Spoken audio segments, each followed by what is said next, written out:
देखिए, बहुत ही ज़्यादा मांग किए बच्चे लोग कि सर आरक्षण को बताते हो, एसटी एससी ओबीसी का आरक्षण बताते हो। लेकिन हम लोग सुने हैं कि उत्तर प्रदेश सरकार में भी ब्राह्मणों का आरक्षण का लिस्ट जारी हुआ था कभी मायावती के समय में, तो कुछ लोगों को इसकी जानकारी है। तो मैं सोचा कि क्यों ना, जब सभी एसटी एससी ओबीसी आयोग को पढ़ा रहे हैं तो ब्राह्मणों के भी आरक्षण को सबके सामने होना चाहिए। एक्चुअली में क्या हो रहा है आज के देश में, आज इस देश में, भारत में आपस में लड़ रहे हैं, एक दूसरे को लड़ रहे हैं, हिंदू मुस्लिम तो ब्राह्मण आपका दलित, ऐसा लड़ाई चल रहा है। तो मेरा उद्देश्य है कि हमको ना आपस में लड़ना नहीं है, हम सबको ना गरीबी के लिए लड़ना है, हम सबको भ्रष्टाचार के खिलाफ लड़ना है, हम सबको भ्रष्ट सिस्टम के खिलाफ लड़ना है, ना कि जातिवाद पे लड़ना है। तो इसके लिए ये वीडियो बहुत आवश्यक हो गया और आज के तारीख में सभी समाज को ये चीज़ पता चलना चाहिए कि सबको संविधान के तहत कुछ न कुछ मिला है। बस किसी को प्रत्यक्ष मिला है, किसी को अप्रत्यक्ष है, किसी को घोषित हुआ है और किसी का अघोषित है। उसी अप्रत्यक्ष और अघोषित में एक आरक्षण आपके बीच में है जिसको बोलते हैं ब्राह्मणों की आरक्षण। इस ब्राह्मणों के आरक्षण को हम इसलिए आरक्षण बोल रहे हैं क्योंकि एसटी एससी ओबीसी को भी आरक्षण बोलते हैं, तो ठीक उसी प्रकार से आपका ब्राह्मणों का भी आरक्षण है, लेकिन वो उनका निजी है। और उस आरक्षण के तहत इनको कौन कौन सा जगह, इस जाति को कौन कौन सा जगह बड़े बड़े संस्थान में जॉब मिला या बड़े बड़े संस्थान में भागीदारी मिली, वो चीज़ को यूपी सरकार ने एक सर्वे करवाया, उस सर्वे के तहत वो डाटा निकल के आई। तो इस चीज़ को जानना इसलिए ज़रूरी है कि अधिकांश ब्राह्मण वर्ग के लोग क्या बोलते हैं कि एसटी एससी लोग को मुफ्त में मिला है, एसटी एससी को आरक्षण आपको फ्री में दे दिया गया, और भी बहुत सारे अनगिनत अपशब्द का प्रयोग करते हैं। तो एक्चुअली में क्या होता है, जिन्होंने संविधान बनाया उनको ये सब पता है, लेकिन अभी के जो बच्चे हैं उनको नहीं पता। तो कुछ ब्राह्मण वर्ग या स्वर्ण जाति के लोग एसटी एससी पर टिप्पणी करते हैं और इसमें लड़ जाते हैं आपस में। तो मैंने अभी बोला कि हमको लड़ना नहीं है, हमको सिस्टम के खिलाफ जो हो रही है, गलत तरीके से प्रशासन जो चलता है, भ्रष्ट तंत्र है, उसके लिए हम सब मिल के लड़ेंगे। ना कि मैं इस वीडियो को इसलिए नहीं बना रहा हूँ कि इस वीडियो के बाद आप दुनिया भर का आपस में लड़ाई शुरू कर दीजिए। इसका मतलब है आप जानिए कि यहाँ सब लोग जिंदा है ना, तो कहीं ना कहीं उसको डायरेक्ट या इनडायरेक्ट क्या है, आरक्षण प्राप्त है। तो पहले ब्राह्मणों के आरक्षण को, एसटी एससी ओबीसी आरक्षण को तो सब लोग जानते हो, ब्राह्मण के आरक्षण को भी आपको मोटा मोटा मैं बता देता हूँ जो रिकॉर्ड में दर्ज है। तो नंबर पहला, ब्राह्मणों की आरक्षण देख लीजिए, भारत में केवल 3.5% ब्राह्मण है, यानी कि एक एवरेज के तहत एसटी एससी ओबीसी मिला के 85%, 15% स्वर्ण लोग, स्वर्ण मतलब होता है ब्राह्मण, क्षत्रिय और वैश्य, तो ये तीनों 15% है। ये 15% में एग्जैक्ट 3.5% कितना है आपका, तुम्हारा ब्राह्मण बताया गया। अब 3.5% के जो ब्राह्मण है भारत में, उनकी संस्थाओं में भागीदारी देखिए, चाहे वो प्राइवेट हो या वो गवर्नमेंट का हो। अब उसमें देखते चलिए जो डाटा आपके बीच है, लोकसभा में संसद 80% ब्राह्मण है, यानी लोकसभा में संसद जो है 80% ब्राह्मण है। उसमें एक ब्राह्मण तो हमारे राजनांदगांव जिला से ही है, संतोष पांडे, इसका बड़ा उदाहरण। तो अधिकांश संसद का है समाज से बनते हैं, ब्राह्मण से। उसके बाद राज्यसभा में 96% ब्राह्मण है। अब इसका चुनाव कैसा होता है आपका, तुम्हारा अप्रत्यक्ष होता है, तो जनरली उन्हीं लोगों का ऊपर नाम जाता है जो कौन सा जाति के होते हैं, ब्राह्मण। इसके बाद राज्यपाल, राज्यों के राज्यपाल 50% ब्राह्मण है। तो इसका भी चयन कैसा होता है, वैकेंसी नहीं निकलती कि राज्यपाल के लिए वैकेंसी भरो और आपको नौकरी लगेगा, फिर कंपटीशन एग्जाम, ऐसा नहीं होता, राष्ट्रपति नियुक्त करती है। तो जनरली राष्ट्रपति कौन सा समाज से नियुक्त करती है, 50% लगभग, आपका 50% राज्यपाल। कैबिनेट सचिव जो होते हैं 33% ब्राह्मण, मंत्रियों के सचिव 54% ब्राह्मण। इधर देखिए आप, अतिरिक्त सचिव 62% ब्राह्मण, पर्सनल सचिव 70% ब्राह्मण, आपका यूनिवर्सिटी में 91%। ये तो आप जान के हैरानी होगा, आप किसी भी कॉलेज में चले जाइए, आपको वहाँ पे दुबे, टिबे, पांडे, तिवारी यही सर मिलेंगे आपको, प्रोफेसर अधिकांशतः।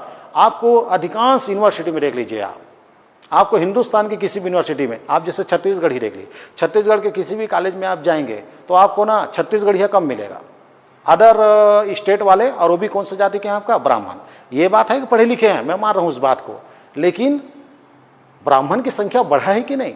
जब ब्राह्मणों को आरक्षण प्राप्त नहीं है तो फिर यूनिवर्सिटी में 91% ब्राह्मण कैसे आ गए, यानी ये समझने वाली चीज़ है। लेकिन इसको समझने के बाद अपने को लड़ना नहीं है, हमको जानना है कि एसटी एससी ओबीसी के साथ में भी ब्राह्मणों के साथ आरक्षण है, लेकिन वो अघोषित है, वो संविधान में लिखित नहीं है। वो ये चीज़ यहाँ दर्शा रहा है। इसका तुम्हारा सर्वोच्च न्यायालय में जज 96% ब्राह्मण है, आप किसी भी उठा के देख लीजिए फाइल को, आप खुद सर्वे कर लीजिए इसको। आप इस संस्था में जाओ और रिकॉर्ड दर्ज करो, आपको पता चल जाएगा 96% ब्राह्मण है। उसके बाद हाई कोर्ट में जज 80% है। आगे देखिएगा, इसके बाद तुम्हारा ये देखो भारतीय राजदूत में 81% ब्राह्मण है, यानी कि राजदूत की नियुक्ति कौन करती है? राष्ट्रपति। तो राष्ट्रपति लोग करते हैं तो कितना जाता है? 81%, क्योंकि इसके लिए भी फॉर्म भरा नहीं जाता। बैंकों में भारत में आपको 57% ब्राह्मण मिलेंगे। देखना तिवारी साहब ऐसा हुआ, पांडे साहब, ये अक्सर सुनने को मिलता है। एयरलाइंस में इनका 61% ब्राह्मण है। IAS में 72% ब्राह्मण है। आप आसपास के देख लो, आप जहाँ रहते हैं वहाँ देखो, वहाँ कलेक्टर, SP, आपको तुम्हारा निगम आयुक्त आपको मिलेगा शर्मा, तिवारी, दुबे आपको अक्सर मिलेगा। उसके बाद आप IPS में देख लो 61% ब्राह्मण है। इधर देखिए टीवी कलाकारों में 83%। आप जैसे ही जाएंगे आप पिक्चरों में किसी में, तो वहाँ पे ब्राह्मणों की संख्या क्या मिलेगी? ज़्यादा मिलेगा जितना कलाकार है। मीडिया में 90% है। जितना भी भारत में मीडिया है, चाहे वो बड़े राष्ट्रीय स्तर के कोई भी चैनल देख लो आप, वहाँ पे आपको सरनेम क्या मिलेगा? ज़्यादा ब्राह्मण वाला, पांडे वाला मिलेगा आपको। तो ब्राह्मण लोग भी में क्या है आपका मीडिया में पूरा काबिज बैठे हुए।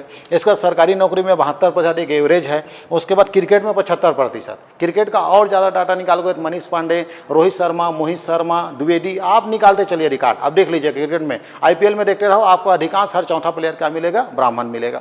उसके बाद मंदिरों में 100% आरक्षण है। मंदिरों में 100% आरक्षण है। देख लीजिए आप, एक भी भारत के मंदिर में कोई भी दूसरा समाज का व्यक्ति पुजारी नहीं। अब इसको आप अंदाजा लगा लीजिए। तो ये आरक्षण कैसे हुआ? तो ये मंदिरों पे चर्चा कर लेते हैं। तो मंदिरों में 100% ब्राह्मणों का आरक्षण है। अब इसमें कई लोगों का वर्ड लोग बोलते हैं एक दूसरे को कि फ्री में सब ले लो, फ्री में सब ले लो, ST SC OBC लोग फ्री में ले लो। ठीक है भैया, ST SC OBC को अगर यदि आपने बोल दिया को फ्री में मिला है, मानता हूँ इस बात को, 40 नंबर वाला आरक्षण के बदौलत लग जाता है और 90 वाला नहीं लगता, ये बात सही है। लेकिन आप देखिए ना भाई, मंदिरों में भी तो आपको 100% आरक्षण है। आज तक कोई दूसरा आदमी मंदिरों में पुजारी नहीं है। अब यहाँ पे भी क्या आता है? आपका नोट आता है, यहाँ पे भी पैसा आता है आपका दान पेटी से। तो ये भी तो क्या है आपका? तुम्हारा फ्री है ना। तो जैसा ST SC OBC को आप फ्री में ले लो बोल रहे हो, तो ब्राह्मणों में भी तो लागू होगा दादा, क्योंकि मंदिर का भी तो पैसा क्या है आपका? फ्री वाला है। तो 100% है। अब इसमें एक चीज़ डाटा, मैं जब इसको स्टडी किया और जब कुछ लोग बोले तो मैं बोला बोलने से पहले अपने को स्टडी करना चाहिए। तो मैं स्टडी किया इसको, तो एक बीच में मेरे को ग्रंथ मिला है, बहुत ही से चर्चा में रहा मेरे पास। कई लोग बताते थे ऐसा होता है, ब्राह्मणों के पास आरक्षण है, आपको मालूम नहीं है ऐसा। तो हमने भी जानकारी हासिल किया, और जब जानकारी हासिल मिला, इसी दौरान एक बुक के बारे में मुझे बताया गया। उस बुक को बोलते हैं गुलामगिरी। और गुलामगिरी जो बुक है उसको लिखा है ज्योतिबा फुले ने। अब नहीं जानते, बहुत कम लोग जानते होंगे, अब जानते हैं तो आप इसको समझ जाइए। एक बुक ले लीजिएगा आप, क्या नाम है? गुलामगिरी। और क्या बोला आपका? ज्योतिबा फुले ने लिखा है। उसमें एक वर्ड लिखा है, ये 100% ब्राह्मण मंदिरों में जो मालिक है ना, इनके बारे में मैंने उसको समझा। तो वहाँ पे वर्ड लिखा है गुलामगिरी में कि एक नाई है जो दाढ़ी बनाता है, वो उसका धर्म नहीं धंधा है। वैसी टाइप का एक मोची होता है चमार, वो जूता चप्पल बनाता है, वो उसका धर्म नहीं है, धंधा है। ठीक उसी प्रकार मंदिरों में जो ब्राह्मण बैठते हैं वो उसका धर्म नहीं है, वो उसका धंधा है। इस चीज़ को मैंने देखा कि वाकई में ये बात सही है। भगवान को, आप खुद इसको एनालिसिस कीजिए, भगवान को पैसे की कैसे जरूरत होगा? भगवान तो हमसे बड़ा है, आपसे बड़ा है, तो आपको भगवान से मांगना है, ना कि वहाँ चंदा देना है। लेकिन देखो हम लोग सारे देखेंगे, जितने लोग सनातनी हैं, जितने मानते हैं, वो सब लोग जाएंगे दान पेटी में पैसा डालते हैं। और जब वो दान पेटी में पैसा डालते हैं तो उस पैसे का इस्तेमाल भगवान नहीं करता, जबकि भगवान सबका है। देखो ST SC OBC भी जय श्री राम बोल रहा है, ब्राह्मण भी जय श्री राम बोल रहा है। सबके पास वो क्या हो रहा है आपका? भगवान को मार रहे हैं। सब भगवान सबके लिए है, लेकिन पैसा सिर्फ ब्राह्मण के लिए है। तो इस ग्रंथों को जब पढ़ते चले जाएंगे तो आपको पता चलेगा कि सब के लिए आरक्षण है। यहाँ आप एक नहीं बोल सकते ST SC OBC को, सब चीज़ तथ्यों को आप जाएंगे तब पता चलेगा कि सब के लिए है।